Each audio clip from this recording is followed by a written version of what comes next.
ഏത് മതമായാലും പ്രാർത്ഥിക്കുക, എന്തെങ്കിലും ഒരു പേടി ഉണ്ടാകുക എന്നുള്ളത്. നമ്മളെ നാട്ടിൽ കുറേ ആൾക്കാരെ ഞാൻ കണ്ടിട്ടുണ്ട്. ഒരു 10 റുപ്യ കയ്യിൽ വരുമ്പോഴത്തേക്കിനും ദൈവത്തിനെയും പേടിയില്ല, ആൾക്കാരെയും പേടിയില്ല, മനുഷ്യന്മാരെയും പേടിയില്ല, ആരെയും പേടിയില്ലാണ്ട് ജീവിക്കുന്ന ആൾക്കാർക്ക്. പക്ഷേ എങ്കിൽ ലേഡീസ് ആൻഡ് ജെൻറ്റിൽമാൻ, എന്തൊക്കെയുണ്ട് വിശേഷം? എല്ലാവർക്കും സുഖമല്ലേ?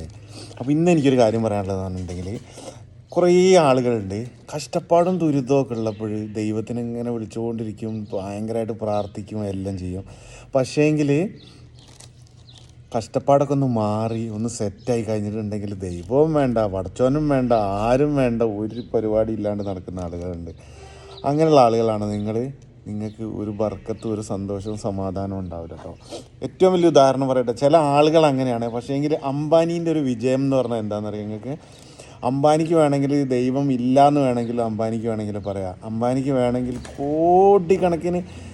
കോടിക്കണക്കിനല്ല, ലക്ഷക്കണക്കിനല്ല, 900 കണക്കിന് സ്വത്ത് ഉണ്ടായിരിക്കും നമ്മളെ അംബാനിയൊക്കെ ഭയങ്കരമായിട്ട് പ്രാർത്ഥിക്കുന്ന ഒരാളാണ്.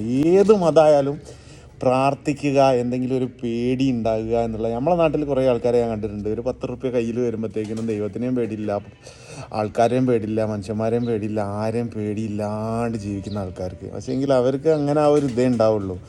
അവർക്കൊരു സന്തോഷവും സമാധാനം ഉണ്ടാവില്ല. നമുക്ക് ദൈവത്തിന് ഒരു പേടി വേണം. അപ്പോൾ ദൈവം നമുക്ക് എന്താക്കുന്നറിയോ? ദൈവം ഇപ്പോൾ നമുക്ക് കുറച്ച് സമ്പത്ത് തന്നു.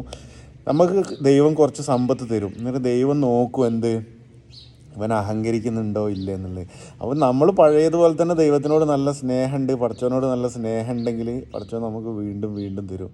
അല്ലെങ്കിൽ കുറച്ച് പൈസ നമുക്ക് തന്നിട്ട്, കുറച്ച് സമ്പത്തും സമാധാനവും സന്തോഷവും നമുക്ക് തന്നിട്ട് നമ്മൾ പടച്ചോനൊന്നും മൈൻഡ് ചെയ്യുന്നില്ല, പടച്ചോനെ നമ്മൾ പഴയതുപോലെ സ്നേഹിക്കുന്നില്ല, ദൈവത്തിനോട് ഒരു സ്നേഹവും ഇല്ല എന്നുണ്ടെങ്കിൽ, നമ്മളൊരു നന്ദി കാണിക്കുന്നില്ലെങ്കിൽ അതൊക്കെ കംപ്ലീറ്റ് തിരിച്ചെടുക്കും. പിന്നെ നമുക്ക് കിട്ടില്ല. അപ്പോൾ എന്നും നമ്മൾ ദൈവത്തിനോട് നന്ദി ഉണ്ടാവണം.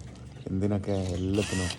ഈ ഒരു ഡ്രില്ല് വാങ്ങാനുള്ള പൈസ വരെ ദൈവം പടച്ചോനാണ് നമുക്ക് തന്നത്. ഓക്കെ, അപ്പോൾ നന്ദി ഉണ്ടാവുക പടച്ചോനോടും, അച്ഛനോടും, അമ്മേനോടും, ഉമ്മേനോടും, വാപ്പേനോടൊക്കെ. എന്നാൽ നമ്മുടെ ലൈഫ് സെറ്റാവും, സന്തോഷം ഉണ്ടാവും, ഹാപ്പിനെസ് ഉണ്ടാവും.